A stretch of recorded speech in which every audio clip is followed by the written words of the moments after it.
Olá, seja bem-vindo ao canal Literoterapia. Eu sou Jéssica e nesta meditação eu vou te guiar até que você caia em um sono profundo e tranquilo, te contando uma história. A história de hoje é uma versão resumida do livro Viagem ao Centro da Terra, do autor Júlio Verne. Mas primeiro, você precisa relaxar o seu corpo. Então, sente-se ou deite-se em um lugar confortável, feche os olhos e preste atenção apenas na minha voz. Imagine-se em um lugar muito bonito que você conhece, onde você desejaria estar neste momento. Lugar tranquilo e seguro. Vamos fazer um exercício de respiração? Siga as instruções. Respire fundo. Segure. 1, 2, 3. E agora solte devagar. Mais uma vez. Respire fundo. 1, 2, 3. E agora solte devagar. Só mais uma vez. Respire fundo. Segure. 1, 2, 3. E agora solte devagar. Viagem ao Centro da Terra. Essa história ela é narrada por Axel, um jovem rapaz que mora com seu tio, que é professor e pesquisador de geologia e mineralogia. E ele adora uma aventura. Capítulo 1. O livro misterioso. Num domingo, em 24 de maio de 1863, meu tio, o professor Lindenbrook, voltou depressa para a casa de Kingsnettersea, no velho bairro de Hamburgo. Nem bem entrou, enfiou-se em um escritório bradando: Axel, siga-me. Eu mal tive tempo de me mover antes que ele gritasse impacientemente: Você ainda não está aqui? E eu corri até o seu escritório. Otto Lindenbrook não era um homem mau, mas sim excêntrico e obstinado. Dava aulas de mineralogia, embora não se preocupasse se os alunos aprendiam ou não. Era um sábio egoísta. Não tinha facilidade com as palavras e ficava furioso quando não conseguia falar em público. Todos tiravam sarro dele por causa disso, mas reconheciam que ele era um autêntico especialista em geologia e mineralogia, e os cientistas o consultavam. Alto e magro, tinha uma saúde de ferro no alto dos seus 50 anos. Seus olhos eram grandes, usava óculos e tinha nariz comprido. Seu temperamento difícil e sua falta de paciência às vezes eram insuportáveis, mas no fundo ele gostava de mim. Eu, órfão, era seu sobrinho e ajudante. Em sua casa viviam também sua jovem afilhada, Grauber, e a criada, Marta. Obedeci Imediatamente entrei em seu escritório, um verdadeiro museu cheio de amostras minerais etiquetadas. Meu tio estava em sua poltrona com um livro. Olha só que tesouro! É a Crônica dos Príncipes Noruegueses da Islândia, escrita no século XII pelo famoso Snorri Sturluson. É um manuscrito original em irlandês. É fácil de acompanhar. Falei independente, embora ele esperasse mais de mim. Ignorante. É um manuscrito rúnico e as runas são as letras que se usavam antigamente na Islândia. Então, caiu um papel no chão, encardido de pergaminho que havia saído do livro. O que é isso? Ele disse assustado. São letras rúnicas como as outras. Nesse momento, a criada entrou. A sopa está servida. Ao diabo com a sopa! Exclamou ele.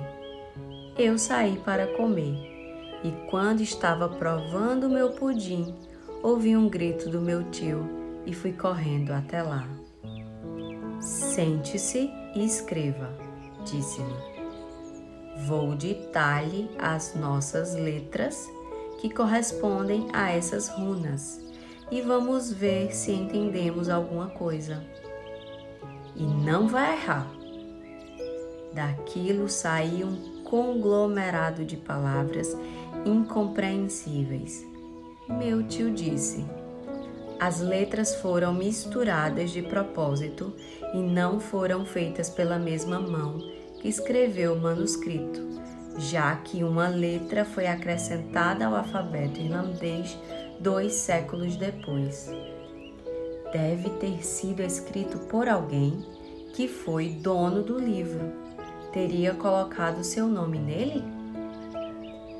O professor olhou com uma lupa as primeiras páginas do livro e decifrou o borrão. Arne Saknussemm, disse. Foi um célebre alquimista irlandês do século XVI.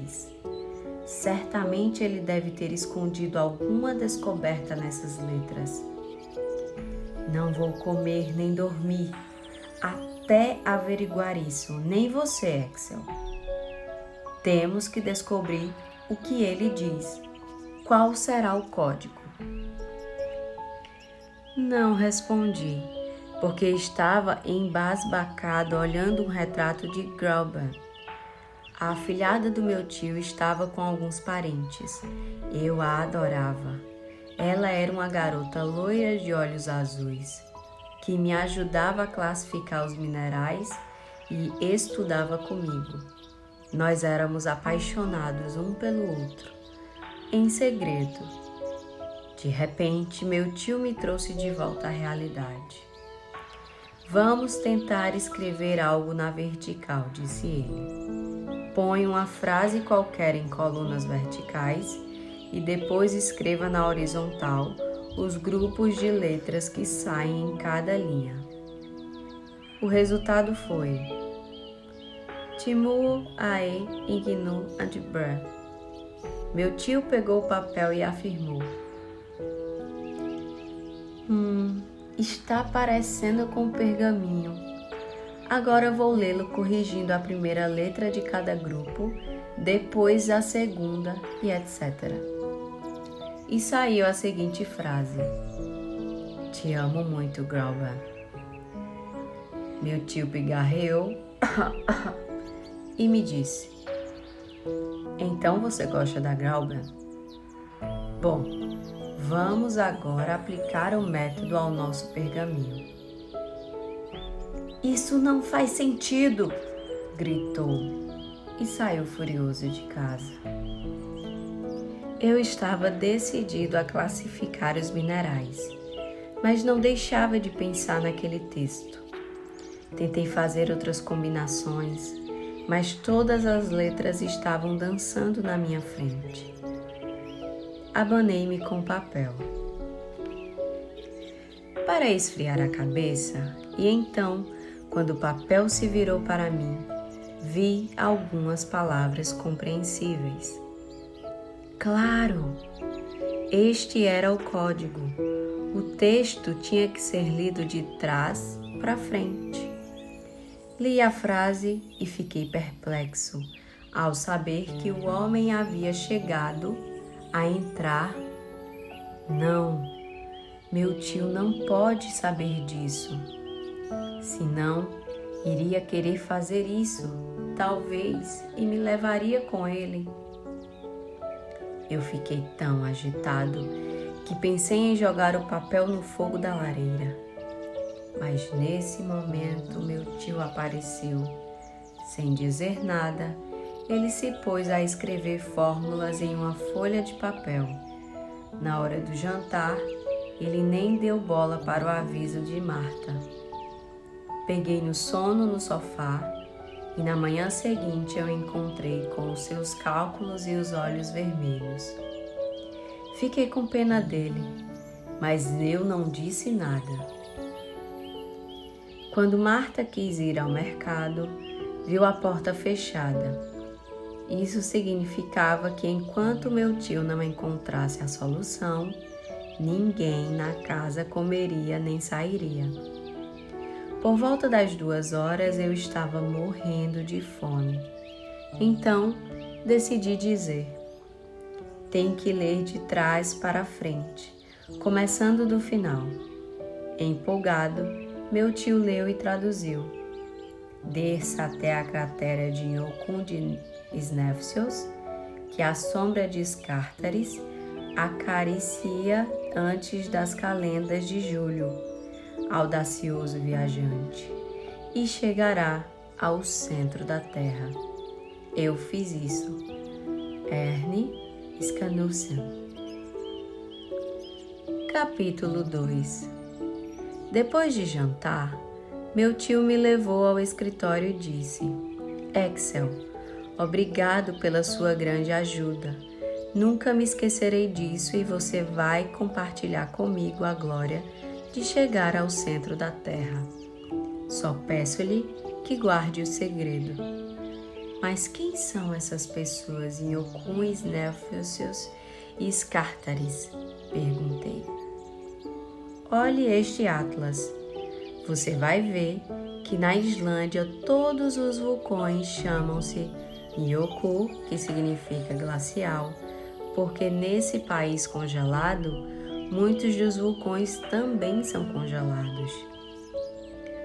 O Snefcios é um vulcão extinto de 1.500 metros de altura que se encontra ao norte da capital de Reykjavik.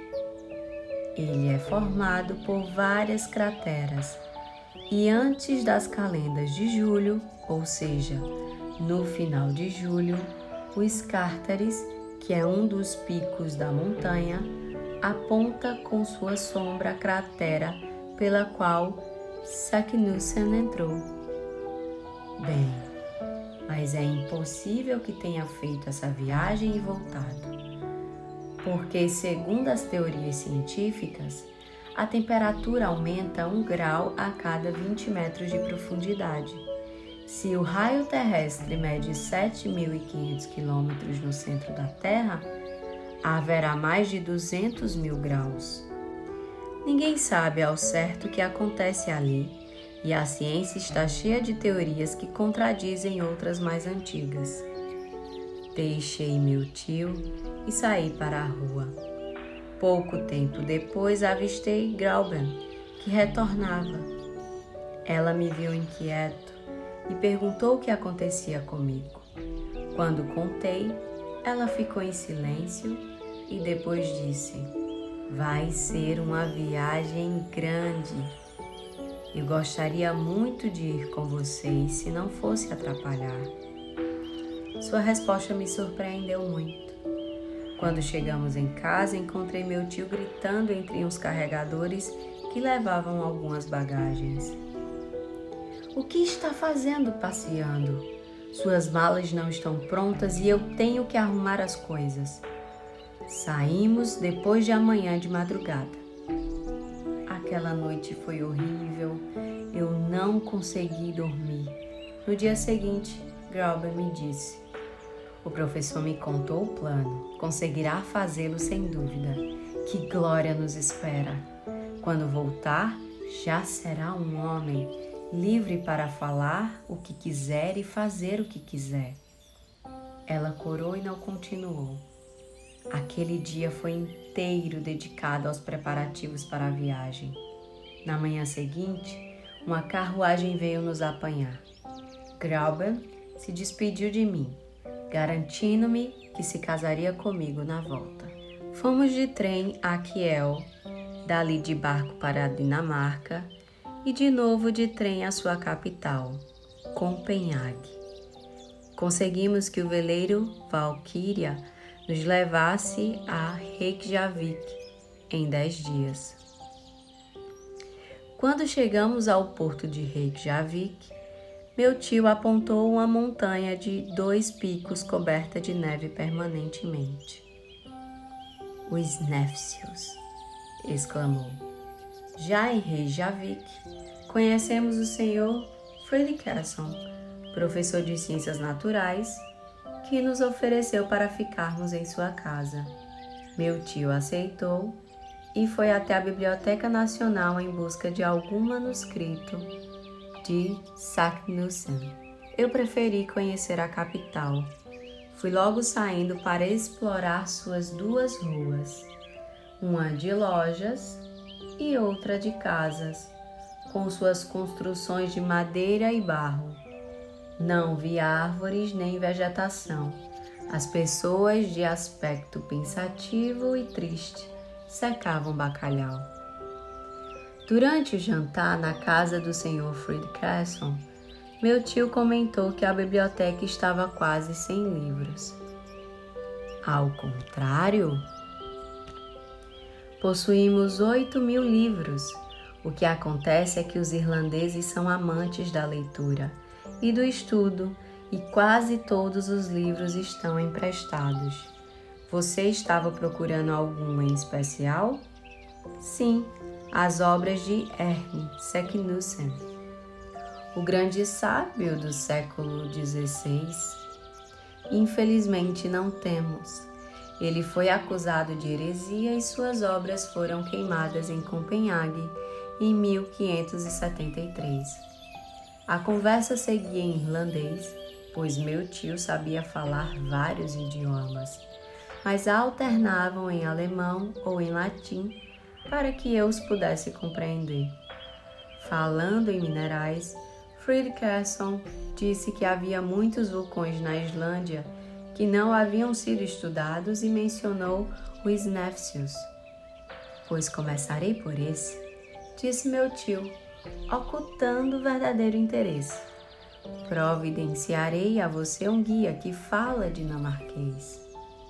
Capítulo 3. De manhã, despertei ouvindo meu tio falar dinamarquês. Fui até onde ele estava e o vi com um homem alto e forte, de cabelo comprido e ruivo, e de aparência tranquila. Era Hans, o guia. Decidimos ir com 4 cavalos, um para mim, um para meu tio e outros 2 para a bagagem. Hans iria a pé. A viagem ficou marcada para o dia 16 de junho e Hans nos acompanharia até o final da expedição científica. Nos preparamos, organizamos as bagagens em 4 grupos, aparelhos de medição, armas com explosivos, ferramentas e comida. Não levaríamos água, apenas gin, e levaríamos cantins para encher de água nos mananciais. No dia 16, partimos de madrugada, após agradecer a Fridriksson por sua hospitalidade. Hans ia à frente com passos rápidos. Eu achava graça em ver meu tio montando em seu pequeno cavalo, pois quase encostava os pés no chão. Seguimos a costa da praia, não havia trilhas, cruzamos postos amarelos e quase não vimos nenhuma casa. E aquela era a parte mais povoada do país. Com aquela neve era difícil viver ali. Eram 7 horas da noite quando atravessamos o Golfo de Bote. Mas não escureceu, pois durante junho e julho o sol não se põe na Islândia. Porém, sabíamos que logo sentiríamos frio e fome. Os camponeses nos hospedaram em sua humilde residência. Era um casal com 19 filhos. E todos nós nos reunimos na cozinha, o único lugar que estava quente. O jantar era bem esquisito para nós. Sopa de alga e peixe seco. Mas comemos com muito gosto. No dia seguinte, prosseguimos a viagem por um terreno pantanoso. Após atravessar vários golfos, chegamos a uma área de lava e Hans nos alojou com sua família. Um dia depois, chegamos a Stap, uma vila construída ao pé de Snæfellsnes. Paramos na casa do pároco, mas ele não foi tão hospitaleiro. Nos deu o pior quarto e nos fez pagar os olhos da cara. Hans contratou 3 homens para carregar as bagagens até a cratera. Depois eles voltariam e só Hans continuaria. A subida foi difícil e perigosa.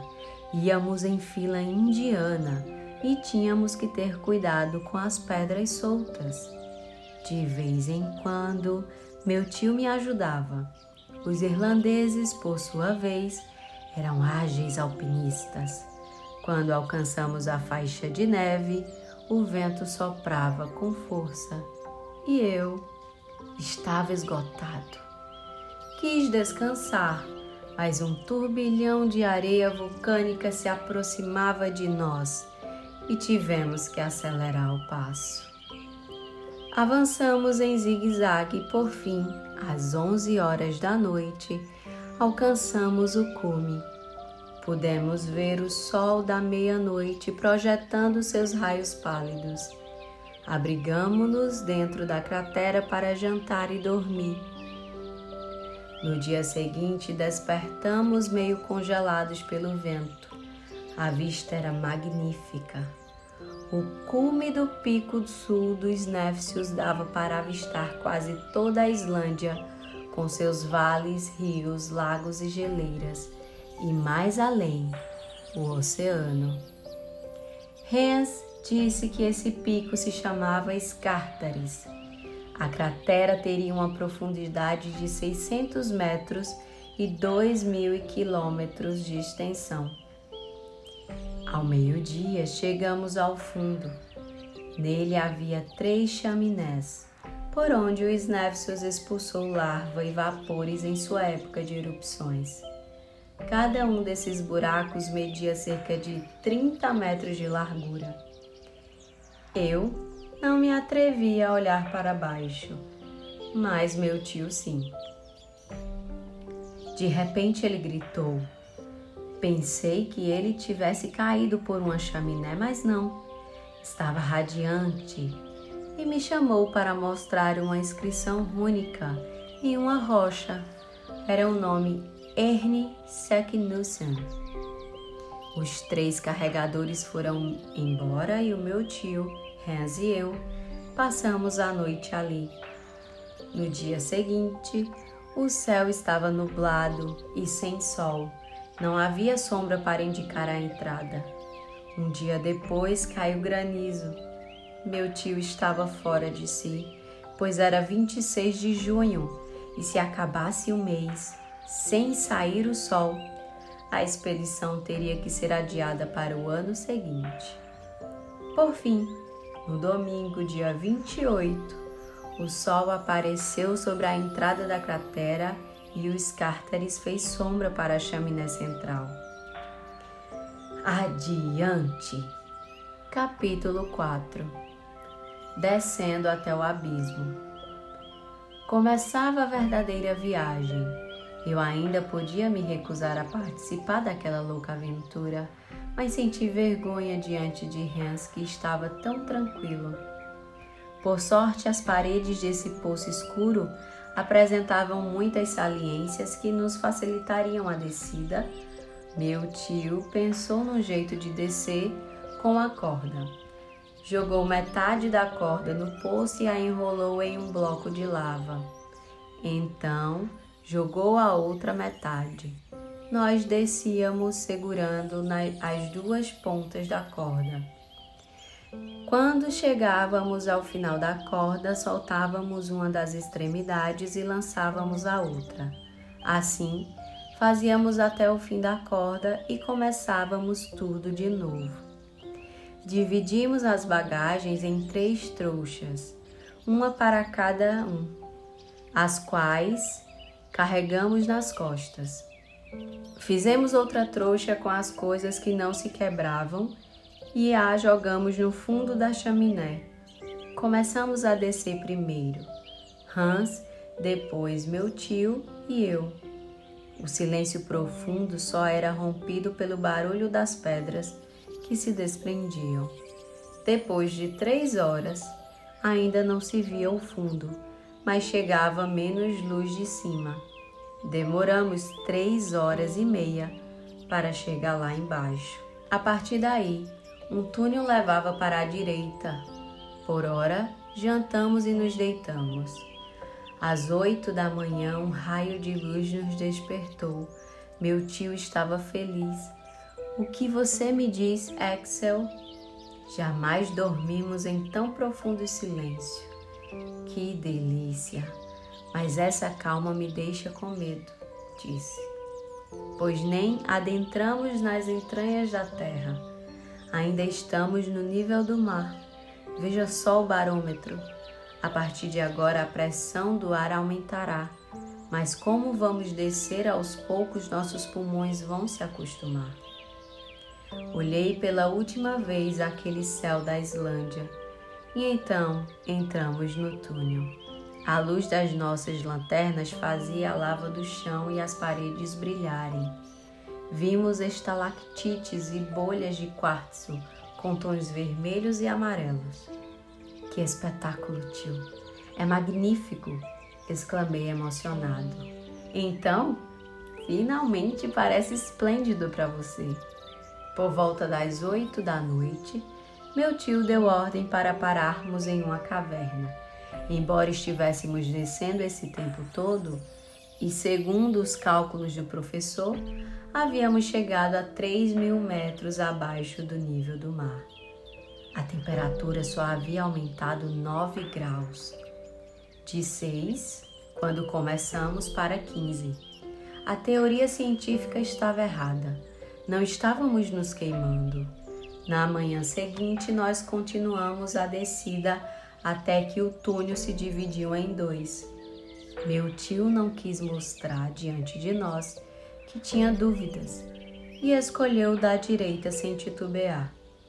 Esse túnel era menos íngreme e no segundo dia de caminhada, em vez de descer, subimos. Eu alertei meu tio, mas ele insistiu em continuar. Não queria assumir o erro.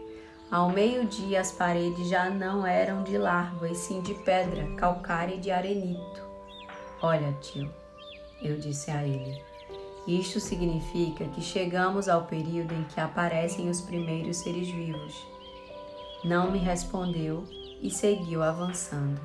Era evidente que nos afastávamos da lava e aquele túnel não levaria ao centro de Snefcius. Logo, as paredes arenosas mostraram conchas e plantas primitivas. Está bem, talvez eu tenha me equivocado, mas não terei certeza até chegar ao final. O problema é que nos resta pouca água e não há mananciais, eu disse. Vamos racioná-la. 2 dias depois, vimos que o túnel era de carvão. Toda a história do período carbonífero estava escrita naquelas paredes. Nessa época anterior à era secundária, a terra se cobriu de vegetação devido ao calor e umidade. A crosta terrestre se rompia e os desmoronamentos soterraram muitas plantas no fundo do mar. Um processo químico fez com que os vegetais se transformassem em carvão fóssil e depois se mineralizaram até formar essas camadas de carvão. Imensas camadas que, se os povos industrializados continuassem consumindo desmedidamente, se esgotarão em menos de 3 séculos. Estava eu nessas reflexões quando chegamos ao fim do túnel. Um muro de pedra nos impedia de continuar. Agora eu sei que este não era o caminho de Saknussemm. Paramos para descansar e em 3 dias regressaremos ao local onde o túnel se dividia. Se tivéssemos forças, respondi, amanhã a nossa água vai acabar. E também a coragem, ele retrucou. Capítulo 5. A Odisseia da Água. A volta foi penosa porque ao final do primeiro dia acabou a água e tivemos que beber gin. Essa bebida queimava a garganta. Dia 7 de julho, chegamos a duras penas ao cruzamento dos túneis e eu fiquei inconsciente. Meu tio me levantou e com grande ternura disse-me, pobre, toma, bebe, e aproximou um cantil aos meus lábios. Eram as últimas gotas e ele as deu para mim.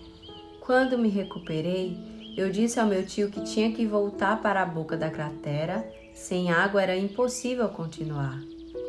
Não, Axel, você vai e o Hans te acompanha. Eu vou continuar até o final. Eu não queria abandoná-lo, tampouco morrer ali. O guia compreendia o que estava acontecendo, mas não dizia nada. Escute, continuou o professor. Enquanto você estava desmaiado, entrei no meu outro túnel e vi que ele desce diretamente até as entranhas da terra. Em algumas horas nos levará ao maciço de granito e ali haverá mananciais. Olha só, quando Colombo pediu 3 dias aos seus homens para encontrar novas terras, eles aceitaram, embora estivessem doentes e assustados, e ele descobriu a América. Eu só peço um dia. Se não encontrarmos água, voltaremos. Suas palavras comoveram-me e eu aceitei. Começamos a descer. Os minerais que víamos no solo e nas paredes nos indicavam que estávamos pisando em terrenos primitivos, de quando a terra se esfriou. Cisto, gneiss, mica, quartzo. Esses minerais que tanto brilhavam à luz das lanternas se apoiavam na rocha mais dura de todos, o granito. O dia estava terminando e a água não aparecia. Eu já não aguentava mais e caí desfalecido. Meu tio retrocedeu e disse com tristeza, acabou-se tudo. Fechei os olhos e quando voltei a abrir, vi que Hans e meu tio dormiam. No meio do meu estupor, ouvi um barulho e pensei ter visto o irlandês ir embora com a lanterna. Fiquei em pânico ao pensar que ele tivesse nos abandonado. Depois pensei que ele tivesse ido buscar água. Passou 1 hora e Hans voltou. Despertou meu tio e disse, Vanta. Meu instinto me fez entender. Água. Pusemo-nos a caminho e 1 hora depois ouvimos o rumor de uma torrente, cada vez mais forte, mas a rocha não estava úmida. Hans encostou a orelha na parede e encontrou o ponto de onde o barulho vinha mais alto. Pegou sua picareta e golpeou até sair um jato d'água. Hans gritou de dor. A água saía fervendo.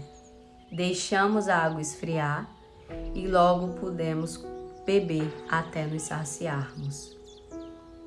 Isso sim é água mineral. Enchemos os cantins e como foi impossível fechar o buraco, meu tio disse, deixemos correr, assim irá correr para baixo e continuaremos tendo água. Capítulo 6. Achados surpreendentes. Segundo a bússola, a passagem de granito levava ao sudeste. Havia pouca inclinação, mas 2 dias depois, o declive havia se tornado quase vertical e tivemos que utilizar cordas para descer. Naquele poço, o buraco aberto por Hans havia se transformado em uma cascata. Após 5 dias, a inclinação era menor. Ao final de uma semana, havíamos descido 35.000 metros e estávamos a 250 quilômetros ao sudeste do vulcão Snefcius, isto é, debaixo do oceano. 4 dias depois, chegamos a uma ampla gruta de 80.000 metros. Mas esse é o limite de espessura da crosta terrestre e deveria ter 1.500 graus de temperatura. Eu disse, está vendo que não? O granito não derreteu no calor e faz só 27 graus. Tio, deixe-me tirar minhas próprias conclusões. Descemos 80 quilômetros em 20 dias. Se o raio da circunferência terrestre mede 7.500 quilômetros, levaremos quase 2.000 dias, ou seja, 5 anos e meio. Além disso, como nós não descemos na vertical, e sim na diagonal, acabaremos saindo em outro lugar. Para o inferno com seus cálculos, disse ele furioso. Alguém já fez isso, então eu também farei. No século XVI, não havia aparelhos para medir, então como Saknussemm podia dizer que havia chegado ao centro da Terra? Contudo, calei-me. 2 semanas depois, no dia 7 de agosto, estávamos a 150 quilômetros de profundidade e cerca de 1.000 quilômetros a sudeste da Islândia. Nesse dia, eu ia à frente. Examinava as camadas de granito quando de repente percebi que estava sozinho. Pensei que havia ido depressa ou que eles tinham parado. Então, retrocedi alguns passos, mas não os encontrei. Chamei por eles e nada. Lembrei de que era só seguir o curso da água e não teria como me perder. E para o meu horror, o chão estava seco. Isso significava que eu havia entrado em outro túnel. E como refazer meus passos se o granito não deixava pegadas? Eu estava perdido. Tinha comida para 3 dias e água. Só me restava subir até encontrar a bifurcação, onde eu peguei o caminho errado. Foi o que eu fiz, mas esse túnel não tinha saída.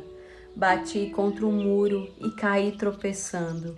Minha lanterna se despedaçou e eu fiquei na mais completa escuridão. Desesperado, corri gritando, apalpando com as mãos, arranhando as pedras. Por fim, desmaiei. Acordei cheio de sangue, de repente ouvi um barulho como um trovão e depois, apoiado na parede, pensei ter ouvido vozes. Encostei a orelha no muro e escutei umas palavras. Eram eles. Então eu gritei, chamando pelo meu tio. Quando segundos depois ouvi a voz dele. Ele me disse que havia me procurado e disparado tiros com as armas. Eles estavam em uma caverna onde vários túneis se encontravam. Então, se eu descesse deslizando pelas encostas íngremes, chegaria até eles. Foi o que eu fiz. Na parte final me deixei escorregar, mas ganhei velocidade, girei e minha cabeça se chocou com uma rocha. Quando recobrei os sentidos, meu tio pegou minha mão e gritou: "Está vivo?" E então me deixaram dormir. No dia seguinte, vi que estava em uma gruta de estalagmites, com o chão de areia fina. Entrava alguma luz e podia-se ouvir o barulho das ondas. Pensei que estava sonhando. Vejo que já está bem, Axel. Hans lhe colocou um bálsamo nas feridas. Após devorar o café da manhã, perguntei de onde vinham aquela luz e o som. Você vai ver. Hoje você deve descansar, pois amanhã embarcamos. Eu quis saber mais e o meu tio deixou-me sair da gruta enrolado em um cobertor. Fiquei assombrado. Era um mar. O mar Lindenbrook. Tenho o direito de colocar meu nome nele, afirmou meu tio. Não se via o fim daquela massa de água. As ondas rompiam sobre a areia e dos lados havia enormes rochas. A luz não vinha do sol, mas existia devido a um fenômeno elétrico. Acima de tudo que se via, eram nuvens muito altas. A brisa úmida e fresca parecia-me deliciosa depois de 47 dias enclausurados. Passeamos pela praia, de algumas rochas gigantes caíam cascatas e de outras saíam vapores de fontes termais. Nós nos aproximamos de um bosque frondoso e, para nossa surpresa, eram cogumelos e fungos que tinham 10 a 12 metros de altura, samambaias altíssimas e arbustos gigantescos. Magnífico! Exclamou meu tio. Aqui você tem a vegetação da era secundária. E olhe estes ossos. São de animais antediluvianos. Esta é a mandíbula de um mastodonte. E esses são os dentes de um dinotério. E olha este fêmur de magatério. Mas como viveram neste mar subterrâneo? A vida animal só passou a existir quando o solo de sedimento substituiu as rochas ardentes. Pense que a princípio a Terra era uma crosta elástica em movimento contínuo. É provavelmente que uma parte desse solo sedimentado tenha se afundado. E quem garante que algum desses monstros não continua vivendo aqui? Tomei um banho naquele mar e meu tio me levou onde Hans construiu uma balsa de madeira que não estava de todo fossilizada e por isso podia flutuar. Capítulo 7. Navegamos por baixo da terra. Em 13 de agosto partimos em uma balsa que tinha nossos cobertores como vela. Meu tio quis colocar um nome no porto do qual saímos e eu sugeri Grauben. O vento nos impulsionou com rapidez e logo perdemos a terra de vista. Hans dirigia habilmente o timão entre as águas gigantes. Experimentou pescar com um anzol e pegou um peixe. Parecia um esturjão, mas não tinha nem olhos e nem dentes. Segundo o meu tio, era uma espécie extinta. No segundo dia, meu tio ficou impaciente, porque não avistávamos a terra. Na noite do quinto dia, eu acordei com uma forte sacudida na balsa. Hans apontou um bicho escuro. Um boto gigante, gritei. E ali há um largato imenso e um crocodilo enorme, disse meu tio. Aqueles monstros marinhos submergiam e voltavam a aparecer, rodeando a balsa. Peguei uma arma, mas Hans me deteve. Segundo ele, eram apenas 2 animais. Meu tio confirmou. Um deles é um ictiossauro, com seu focinho de boto, cabeça de largato e dentes de crocodilo. E o outro é um plesiosauro, uma serpente com uma carapaça de tartaruga. Estes seres antediluvianos eram terríveis inimigos e lutaram 2 horas até que afundaram. Não demorou muito, o plesiosauro surgiu, despediçando-se na água por causa das feridas. E morreu minutos depois. Outro dia ouvimos um barulho ao longe como de uma catarata, mas não avistamos nada. Ao final, vimos um imenso jato de água quando nos aproximamos. Hans disse que era um geyser de uma ilha. A água saía a 163 graus. Isso prova que saiu de uma caldeira. Eu disse a ele, mas meu tio se calou. Ele batizou a ilha com o meu nome, Axel, e embarcamos de novo. Estávamos a 3.100 quilômetros da Islândia, abaixo da terra. No dia seguinte, o ar estava pesado e começava a cair uma tempestade. Eu sugeri tirarmos a vela, mas meu tio exclamou furioso: "Não, que nos arraste o vento. Vamos ver se assim nos leva para a costa." Começou a chover e um vendaval inflamou a vela, arrastando-nos com toda a força.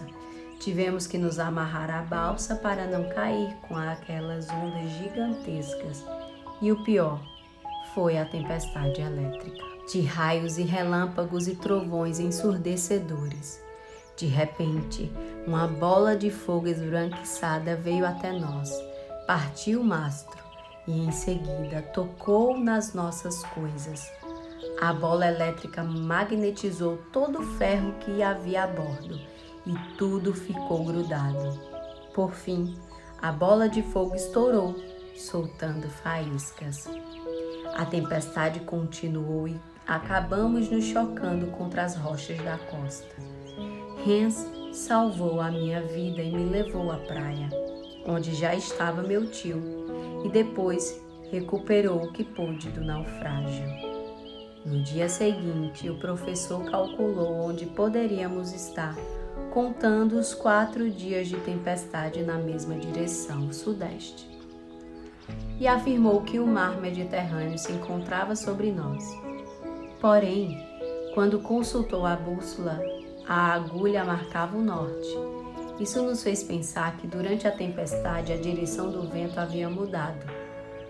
A raiva do meu tio não poderia ser maior. Tínhamos retrocedido, mas sua vontade de continuar o fez explorar a costa.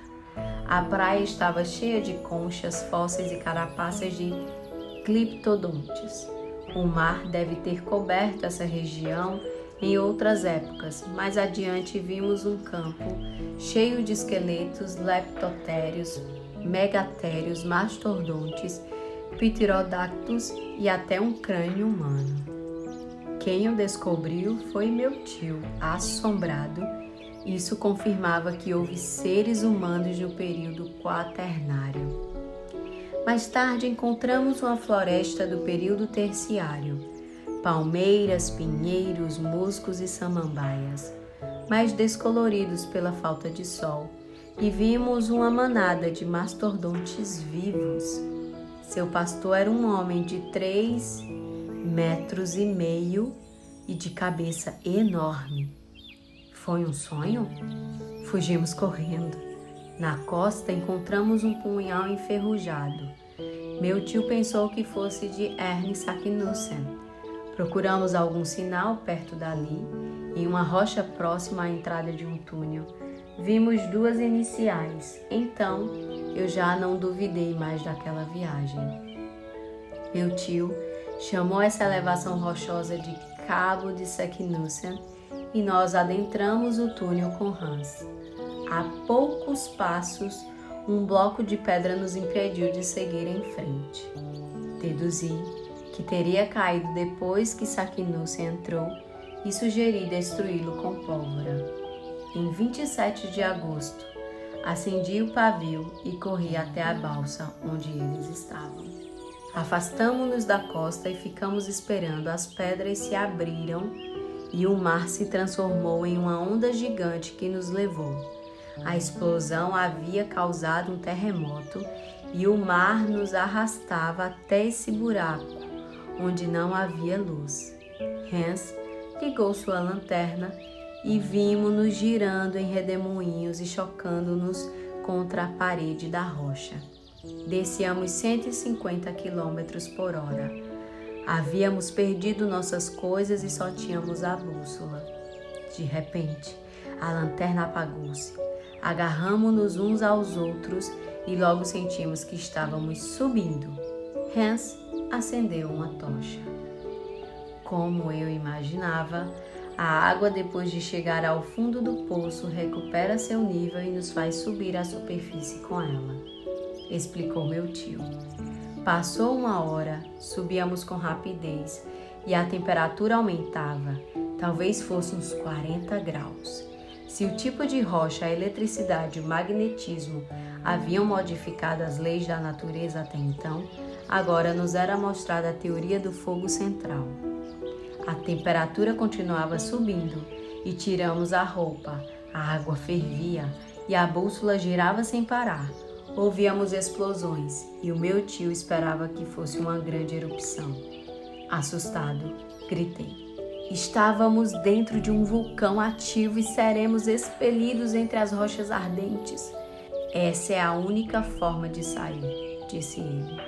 Horas depois, não era a água que nos fazia subir, mas sim a larva ardendo em fogo entre vapores de enxofres e chamas. Finalmente, fomos expelidos pelos ares. Quando abri os olhos, estávamos estendidos na lareira do vulcão, debaixo de um sol escaldante. Onde estávamos? Abaixo se via oliveiras, figueiras e vinhas. Ao fundo, o mar. Descemos andando e vimos um garoto e perguntamos a ele que lugar era aquele. Ele não nos entendia e tentamos nos comunicar em vários idiomas.